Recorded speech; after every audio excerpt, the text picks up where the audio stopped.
po ay from Bureau of Fire Protection. Naimbitahan po kami ng mga teachers po para mag-conduct ng first aid at ang topic po natin is about bandaging. Mga bata, mga scouts, ano nakikita nyo ang hawak ko? Ano? Tela, pwede. Ano kayong tela na to? Di ba ang scout ay laging handa at mapamaraan? In case na sa sa camping nagkaroon ng mga aksidente or nagkaroon kayo ng sugat, mayroon tayong gagamitin pang bandaging, di ba? So, Fire Officer 1, Jed Michael Harong, I'm a registered nurse at ang kasama ko po is si FO1 Edgar Lubinya, isa pong registered teacher po. So, start po tayo, no? First po, ito ang top.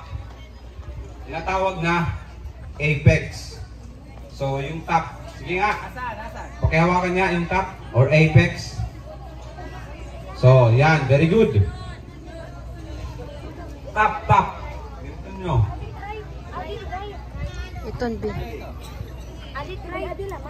So, wala. Taas ka, taas, taas. Hawakan yung apex.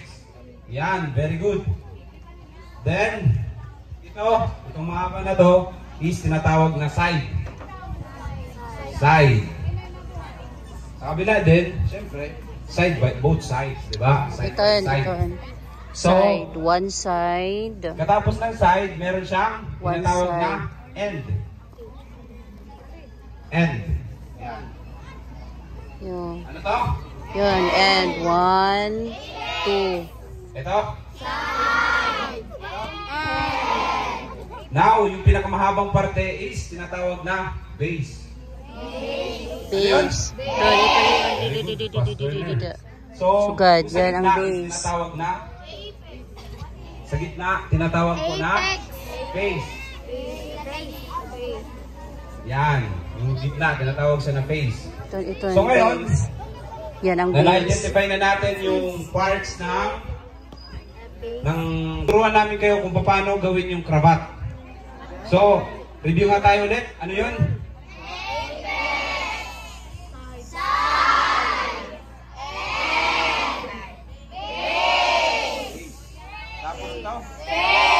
So, very good. So, papakita ni Sir Araw kung paano gumawa ng cravat. So, sundan nyo. Pati doon kay Sir Pido, yung malapit doon kay Sir Pido.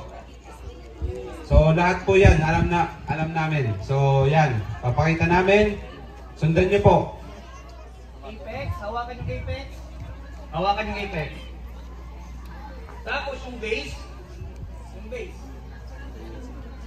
Pupunin mo yung center, yung pinaka-base, ha? Yung pagdidikit. Pagdidikitin nyo po yung apex at base. Yung pinaka-center ng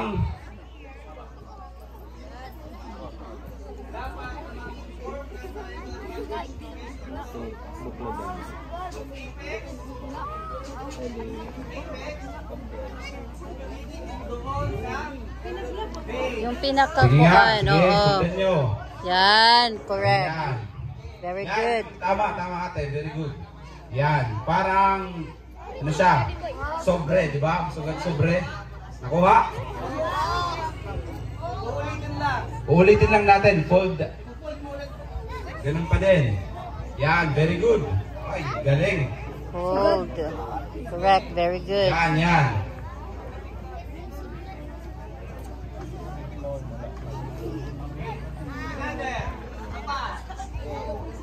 Fold pa, fold. Bali, tatlong fold. So, bali, magiging ganito yung itsura. So yan. Ang tawag dyan is cravat. Sige. Kuha. Kalas. Balik ulit sa original form. Sige nga. Sige, yung mga hindi pa alam, pagpaturo kayo sa mga kapwa nyo scout na marunong na. Diba? Para mas mabilis natin mapalaganap yung information. Sige. Yan, very good ate. Apex, tapos base.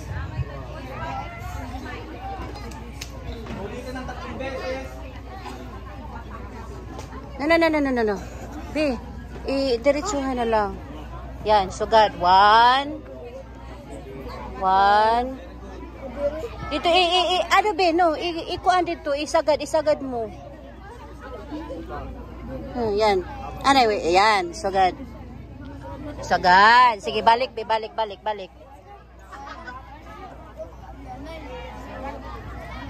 So, yan po yung purpose ng triangular bandage na inilagay sa mga scout sa likod. Yan Is ha. pwede po siyang magsilbing Ikaw. tools na gamitin kasi 'di ba yung mga scout is nagka-camping pupunta sa iba-ibang lugar na possible magkaroon siya ng injury. 3, correct. So, i-design po siya karoon ng cloth dito. So, yung gagawin nyo is gagawa kayo ng padding gamit yung krabat nyo. Number 1, kapag may bleeding number 1 rule is control the bleeding. Bakit? Bakit kailangan natin i-control yung bleeding? Blood loss. Magkokaw upang mamatay yung tao. Di ba? So, importante, i-prioritize natin to control the bleeding. Nakuha? So, sa paggawa ng padding, gawin nyo lang, pagpatong-patongin nyo lang para kumapal yung krabat nyo. So, ganyan. Tapos, tatanungin nyo yung victim kung ano yung pakiramdam niya or naiinis siya. Yung sakto yun. Tapos, ilalagay nyo lang, didiinan nyo.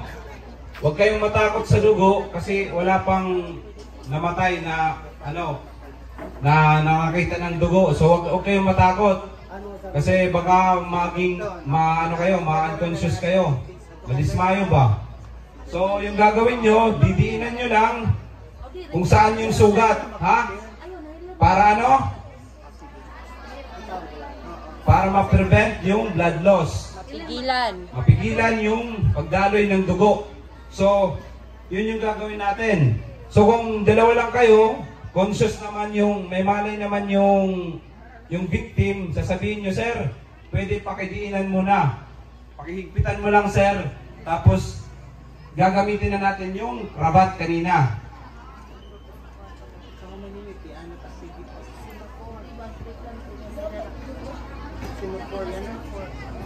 So, sa paggawa pala ng sa pagtali pala, alam niyo naman, di ba, yung square knot na?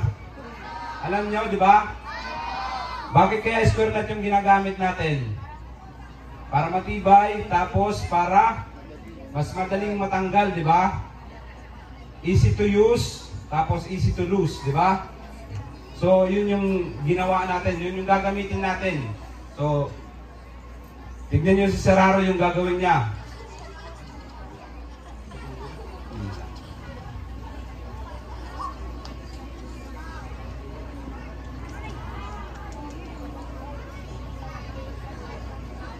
So, inikot natin isa. Tapos, dito natin ilalagay yung square knot kung saan ang dugo, ang kuan. Kung saan yung sugat. Bakit? Para madiin, di ba? Para meron siyang pressure. Para kahit hindi hawakan, may diin na yung yung sugat.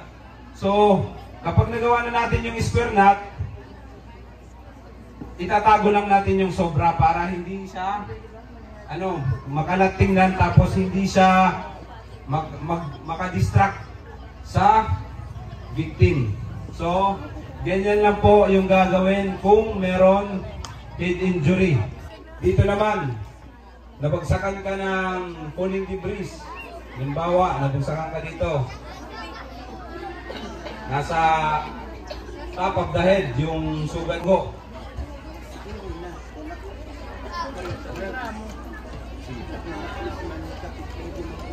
So, hindi nyo ipufold yung krabat o yung triangular bandage, hindi nyo ipufold. Kukunin nyo yung base, ganyan. Sa center ng base, yun yung ilalagay nyo.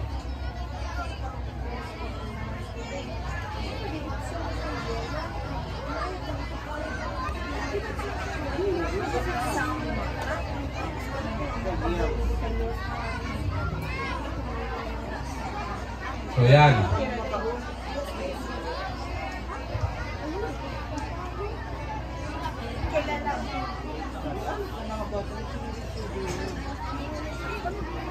Tapos, di ba?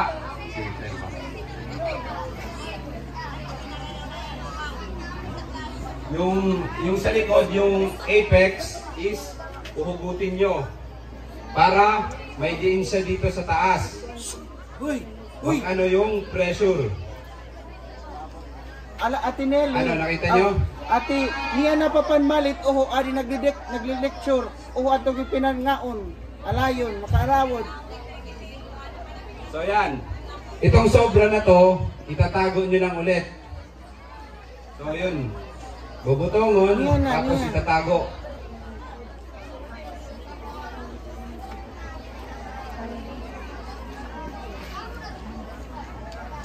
So yan yung magiging finished product.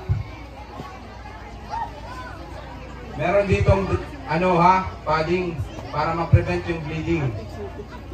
Nag-absorb to na dugo. In case na sobrang dami na ng dugo, ang ginagawa nito, di ba, first aid lang naman to, di ba? Ang reason kung bakit, kung saan yung may wound, doon tayo magtatali para ma-identify ng doctors or nurses, pag pinorward na yung victim sa hospital, makikita agad nila, kasi hindi na to tinatanggal eh, ginugupit na lang to. Nagets po? In case, dito yung wound. Dito sa forearm. Forearm.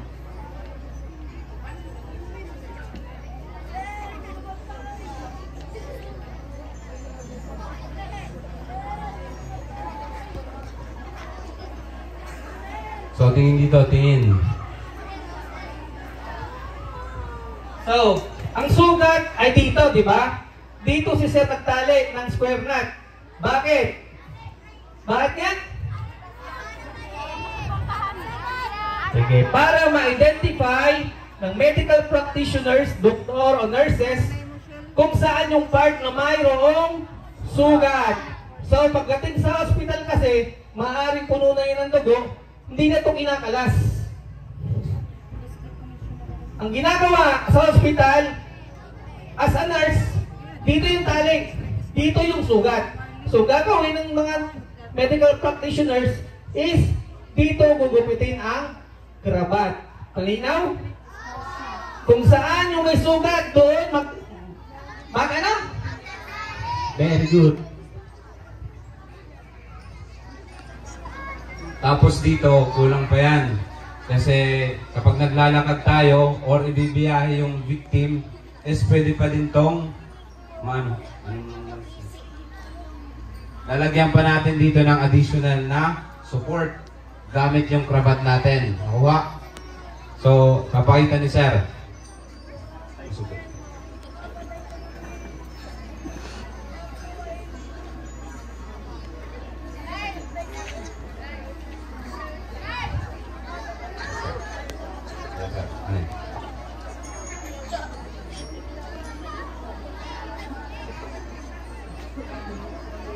So, yan yung magiging support para hindi mag-swing yung arm. Diba? Kasi, ang primary purpose ng bandaging is to immobilize kung ano yung possible na parts na na-injured. Nakuha nyo? So, ganyan.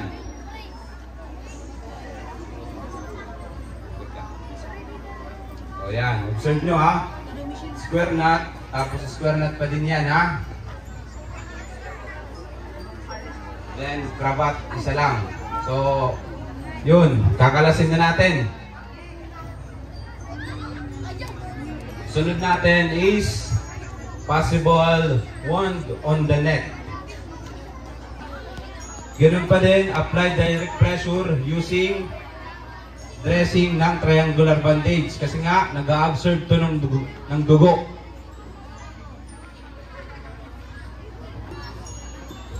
Halimbawa, dito yung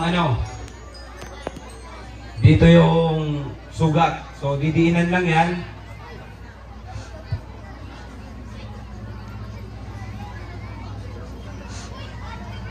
Then, find the center. Find the center of the cravat. Tapos, gaganyan nyo. Kuha nyo. Tapos, ito-cross natin. Dito tingin, dito tingin. Scouts? Tingin dito, tingin. Scouts? Okay. So, ganyan. I-cross nyo yung end. Diba yung end? Hawakan nyo. I-cross nyo para may mobilize yung sa neck. Hindi siya gagalaw. Magkaroon ng direct pressure doon. So, ilalagay natin sa underarm niya. Tapos, dito na tayo gagawa ng square knot. Sir, bakit kanina sabi nyo dun sa may sugat, dapat tayo nagtatay? Hindi na sa ngayon. Kasi dito pa lang, yung ginawa natin is nagkaroon na siya ng pressure dito.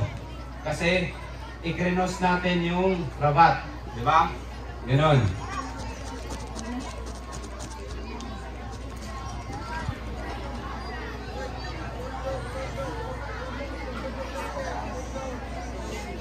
Ganon pa din. Itatago natin yung sobra para hindi siya pangitingnan. Then, siya, hindi makasagabal. So, ipapatayo muna natin para makita nyo, ha? Scouts. Tignan nyo. Ito yung wound. So, ikrinos natin dito sa may kabilang neck para magkaroon siya ng pressure dun sa wound. Tapos, ipinababa natin. Tapos, dito na tayo nag-tie. Nakita nyo? Kaya nyo ba yung gawin yan? Ha? Sige, try natin mamaya, ha? Try natin. Madali lang, di ba? Sige, sunod.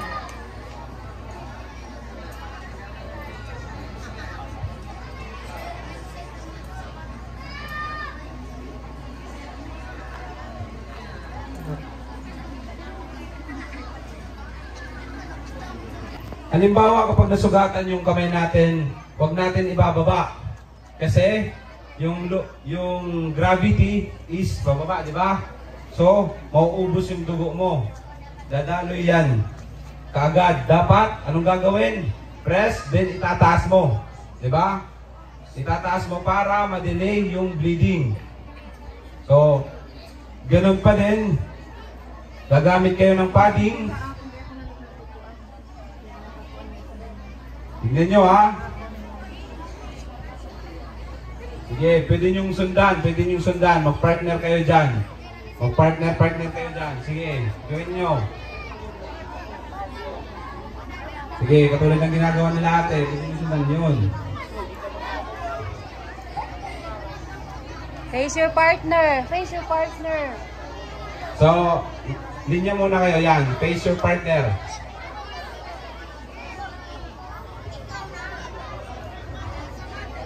Sige. Tingin mo na dito.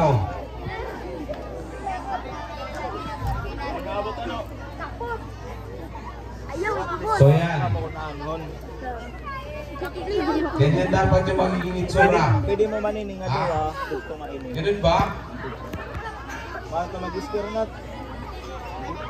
Tanggalan mo, di. Gusto mainin nga diwa. Ang formito hindi mo anerang ang trabat. Oh, ganun. Face your partner. Very good.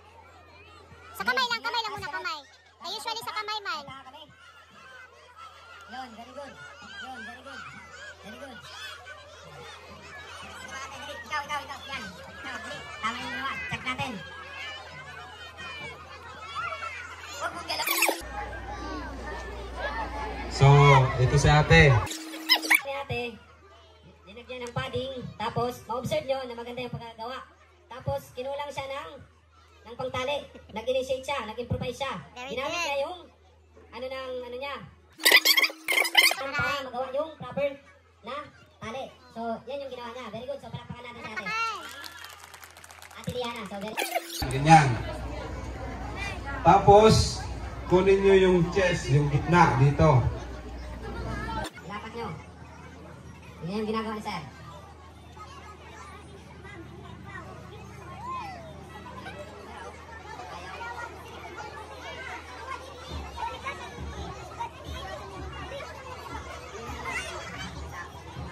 Sige, partner, partner.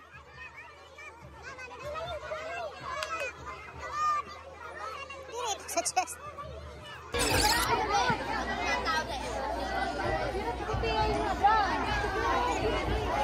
Apex. Tapos, sa victim. Para hindi tayo mas mahirapan, gagamitin natin yung weight. Kasi kailangan natin i-pump yung blood. So, magbibigay tayo sa kanya ng konti para maipasa natin yung bigat. Para may diin nakuha. So, ganun yung gagawin natin. So, yung gagawin natin, 30 chest compressions. Tapos, yung lows is 30 chest compression, yung DN 30, tapos yung pagbigay ng oxygen is 2 beses. Nakuha? So, kunin nyo yung center, huwag nyo munang i-perform. Huwag nyo i-perform, kasi masakit yan. Mag-observe muna kayo, ha? So, lean forward, para may pasa nyo yung weight.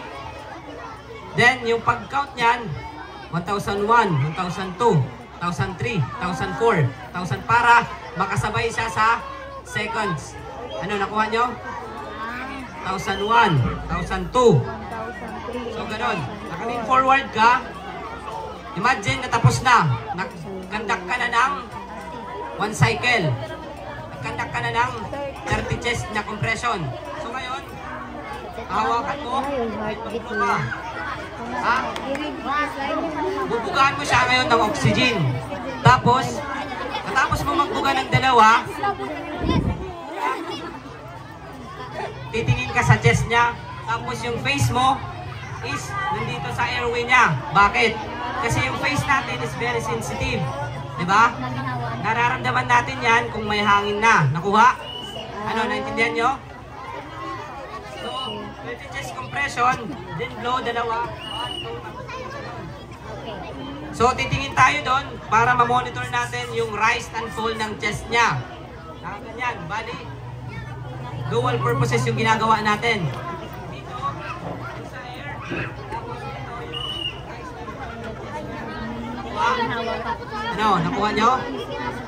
Ganun din yung gagawin natin, halimbawa kapag may nalunod. Ha?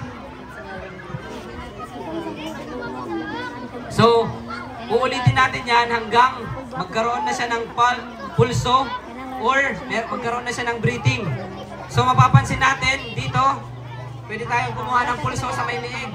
Diba? Yung sa carotid. Yan sa may liig. Tapos, dito. Kapag okay na, mapapansin nyo na pwede na kunin yung foreign object or ano man yan. So, ulitin lang natin yan kapag hanggang sa dumating yung medical transportation para madala na natin yung victim. Tapos, mag-i-stop na tayo kung meron na siyang, meron na siyang malay or meron na siyang pulso. Nakuha? So, additional lang po mga ma'am sir. So, lagi po natin tandaan sa CPR po. ABC lang po yun eh. Ano po yung A? Airway.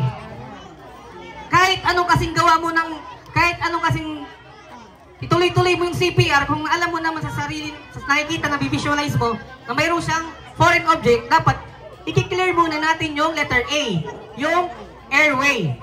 Para maging effective yung gagawin nating CPR. So, sir, natanggal na sir yung foreign object. Clear na sir yung airway. Anong i-assess namin sunod? Letter B. Breathing po. Letter A is airway. Letter B is the breathing. Diba? Sabi ni sir kanina, gagamitin mo yung sense of touch, sight. Diba? Nakahiga yung victim. Titingin ka dun sa parting chest niya. Sense of sight and the sense of touch naman po yung hinga. Ngayon, na-evaluate mo na nagkaroon na siya ng breathing, circulation. So, yun lang po yung flow. Dapat ang pinaka i-ano natin talaga sa ano natin is yung airway. Kasi marami po kasi na maraming marunong sa CPR. Pero karamihan na nakakalimutan po. Compress ng compress ng compress ng compress. Well, bandang huli pala ma-find out, mayroon pa palang foreign object sa bibig. So yun lang po. So yun po ang pinaka-importante doon. At saka po, pag nagpe-perform po tayo ng CPR, lagi po natin yung balance po. Kasi minsan po nakakahiya eh. Pag mali po yung body positioning mo, imbis makatulong ko dun sa victim, pwede mo pa madaganan. So, ang pagkandak po kasi sa mga first aid talaga, sa responder talaga, dapat lagi yung stability ng responder, dapat lagi na sa tamang posisyon. Katulad po niyan, yung distribution po ng body weight nasa tuhod, tsaka yung dominant hand mo lagi yung sa ilalim. At saka hindi po tumitiklop yung yung siko. Ang tamang pag-perform po is hindi tumitiklop, hindi po 8-8. Hindi po 8-8 ha. Hindi po ganon.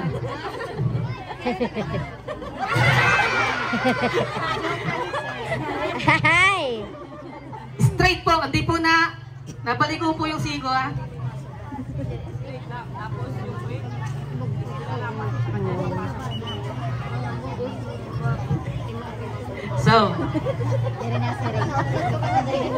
So, ang pinaka-purpose po niyan, di ba po yung heart? Ulitin ko lang po, no? Yung trabaho ng heart is to pump. Nagkaroon tayo ng cases ng pwedeng CPR kasi yung heart niya, hindi na siya totally nagpa-function doon sa normal na beat niya. So ngayon, tutulungan natin yung heart to pump oxygenated blood. Di ba po, katulad po kanina, di ba, an example natin sa pagtali. Makikita mo, ba't sir inalabas yung daliri? Para makita mo kung mayroon blood circulation. So, the early sign makikita mo na nawawala na siya ng circulation is nagkakaroon na siya ng parang nagpo-purple na ba yung labi niya. Diba po? So, doon na po tayo magkakandak ng CPR. CPR is airway, breathing, and circulation. ABC po, airway, breathing, and circulation. Para di po tayo maano. At saka, ang pinaka-importante po sa responder is hindi natataranta. Kasi alam ko po, lahat tayo, matatalino po tayo lahat, walang ginawa ang Diyos na hindi matalino. Ang problema lang po, puno po tayo ng information, puno tayo ng ideas, kaso lang po, during the time na na may mental block tayo. Kaya po, ang pinaka-importante po, para ma-apply po natin ang tama, dapat kalmado lang po tayo. Gaya po na sinabi namin, first aid lang po ito. Before conduct CPR, dapat po mag-contact po kayo sa tamang ahensya ng gobyerno.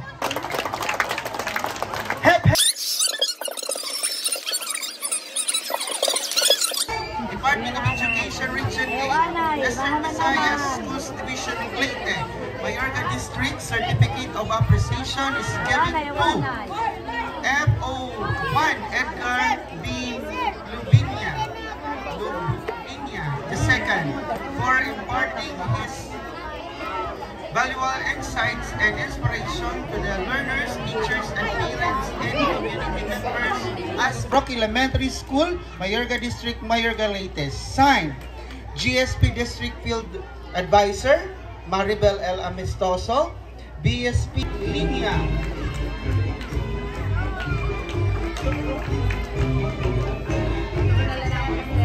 FO1 Sir Jed Michael A. Harro.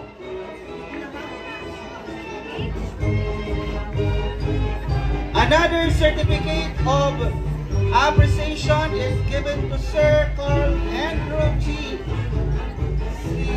Delicious.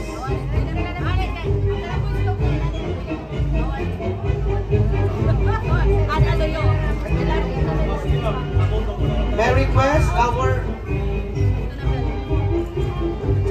and here is a certificate of appreciation is awarded to Bureau of Fire and Protection, BFP Mayorga, as our school partners.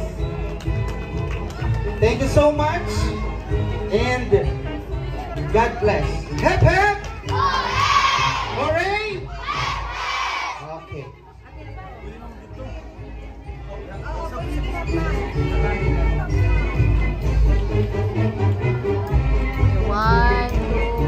Alright, so mamaya muna.